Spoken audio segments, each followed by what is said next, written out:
نہایت اہم کردار ادا کرتی ہے۔ جیسے اس میں کینسین کے مطابق کسی بھی ملک کوئی قومی آمدنی اور روزگار کی سطح راست طور پر مؤثر طلب پر کیا ہے منحصر ہوتی ہے۔ جیسے اس میں مؤثر طلب کی سطح میں اضافے سے روزگار کی سطح میں اضافہ ہوتا ہے، اور مؤثر طلب کی سطح میں کمی سے روزگار کی سطح میں کمی واقع ہوتی ہے۔ تو اسی لحاظ سے کینز کا معاشی تجزیہ بنیادی طور پر قلیل مدت سے تعلق رکھتا ہے۔ تو کینز کا تجزیہ ایسا تجزیہ ہے جس کا تعلق کیا ہے قلیل مدت کے دوران ہوتا ہے، اس کا تعلق کیا ہے قلیل مدت سے ہوتا ہے۔ جیسے طویل مدت سے کینز کو کوئی دلچسپی نہیں ہے۔ جیسے کینز کے خیال میں روزگار میں اضافے کے معنی قومی آمدنی میں اضافے کے ہیں، اس کے برعکس روزگار میں کمی کے نتیجے میں قومی آمدنی میں کمی ہوگی۔ تو اسی لحاظ سے مؤثر طلب کینز کی آمدنی اور روزگار کی سطح کا نظریے کی بنیاد ہے۔ جیسے اس میں کینز کے مطابق ملک میں کسی بھی وقت آمدنی اور روزگار کی سطح کا انحصار مؤثر طلب پر ہوتا ہے۔ تو جیسے کیا ہے ملک میں کبھی بھی کیا ہے کسی بھی وقت آمدنی اور روزگار کی سطح کا انحصار کیا ہے مؤثر طلب یا افیکٹو ڈیمانڈ پر ہوتا ہے۔ تو جس کے ذریعے کیا ہے کیا مؤثر طلب کسے کہیں گے؟ جیسے اس میں مؤثر طلب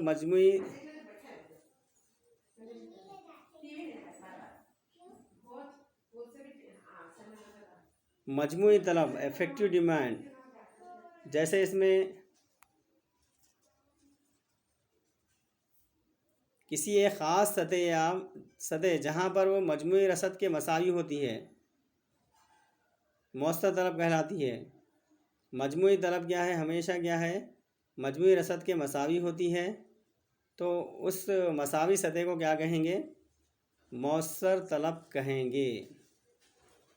جیسے کینز کا آمدنی اور روزگار کا نظریے کا نقطے کا آغاز مؤثر طلب افیکٹو ڈیمانڈ کا اصول ہے۔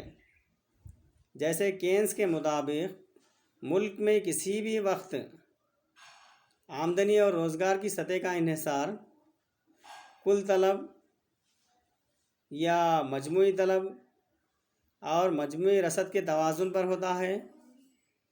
تو اسی لحاظ سے مؤثر طلب دی ہوئی روزگار کی سطح پر صرف اور اصل کاری پر خرچ کیے گئے زر کی مقدار کو ظاہر کرتی ہے۔ جیسے صرف اور اصل کاری پر خرچ کیا گیا مجموعی زرعی قومی اخراجات کے مساوی ہوتا ہے، لہٰذا مؤثر طلب قومی اخراجات کے مساوی ہوتی ہے۔ ہمیشہ کیا ہے مؤثر طلب کیا ہے قومی اخراجات کے مساوی ہوتی ہے، چونکہ قومی اخراجات مجموعی پیداوار کی مالیت کے مساوی ہوتے ہیں، اسی لیے مؤثر طلب قومی پیداوار کے مساوی ہوتی ہے۔ چونکہ قومی اخراجات مجموعی پیداوار کی مالیت کے مساوی ہوتے ہیں، اسی لیے مؤثر طلب قومی پیداوار کے مساوی ہوتی ہے۔ اس طرح قومی پیداوار کی قدر یا مالیت قومی آمدنی کے مساوی ہوتی ہے۔ تو اسی لیے مؤثر طلب بھی قومی آمدنی کے مساوی قرار پاتی ہے۔ جیسے اس میں مؤثر طلب مساوی ہے، قومی خرچ مساوی ہے، قومی پیداوار مساوی ہے قومی آمدنی، تو اسی لحاظ سے یہ کیا ہے مؤثر طلب ہے۔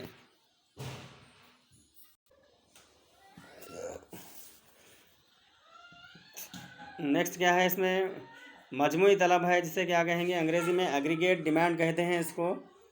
جیسے مختلف روزگار کی سطح پر متوقع اخراجات کی سطح کو بتاتی ہے، یعنی ایک دی ہوئی روزگار کی سطح پر مجموعی قیمت طلب پیداوار کا اندازہ پیدا کنندے کی سطح سے حاصلہ اشیاء پیداوار کی فروخت سے حاصل ہوتا ہے۔ اس طرح مجموعی قیمت طلب سے مراد معیشت کے تمام پیدا کنندوں کی اس متوقع آمدنی سے ہے جو ان کو روزگار کے خاص سطح پر اشیاء فروخت کرنے سے حاصل ہوتی ہے۔ تو دوسرے الفاظ میں جیسے اس میں دوسرے الفاظ میں کسی دی ہوئی روزگار کی سطح پر پیداوار کی فروخت سے حاصل ہونے والی متوقع آمدنی پر مشتمل ہوتی ہے۔ معیشت میں روزگار کی سطح مختلف مجموعی قیمت طلب مختلف ہوتی ہے، یعنی روزگار کی اونچی سطح پر مجموعی طلب کی سطح اونچی رہتی ہے اور روزگار کی نچلی سطح پر قیمت سے مجموعی طلب کی سطح نیچے ہوتی ہے۔ اس طرح روزگار کی سطح اور مجموعی قیمت طلب ایک ہی سمت میں حرکت کرتے ہیں۔ جیسے روزگار کی مختلف سطحوں پر مجموعی قیمت طلب کے تفصیل بدلانے والے جدول کو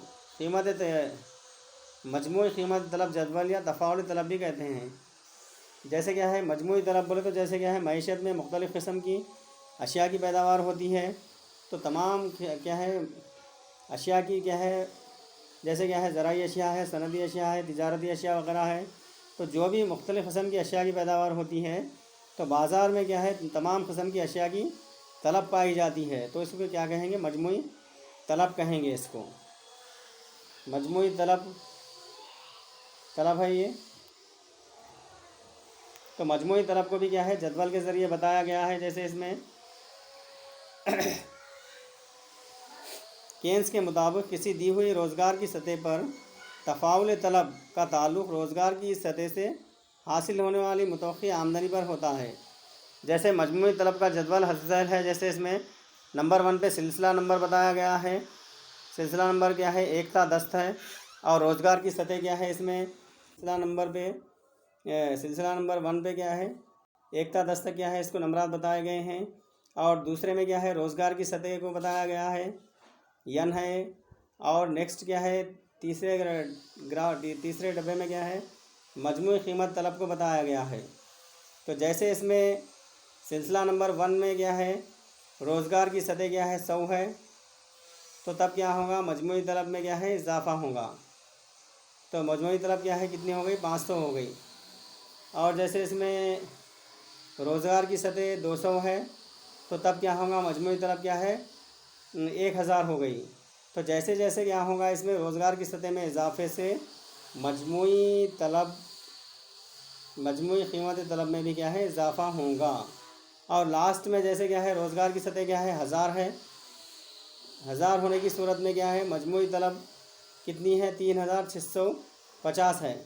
تو جیسے جیسے اس میں کیا ہوگا روزگار کی سطح میں اضافے سے مجموعی طلب میں اضافہ ہوگا، اور روزگار کی سطح میں کمی سے مجموعی طلب میں بھی کیا ہے کمی واقع ہوگی۔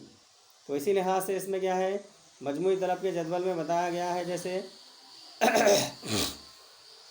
جیسے کہ مندرجہ بالا جدول میں پہلے کالم میں سلسلہ نمبر 1 کو بتایا گیا ہے، اور دوسرے کالم میں روزگار کی سطح کو بتایا گیا ہے، اور کیا ہے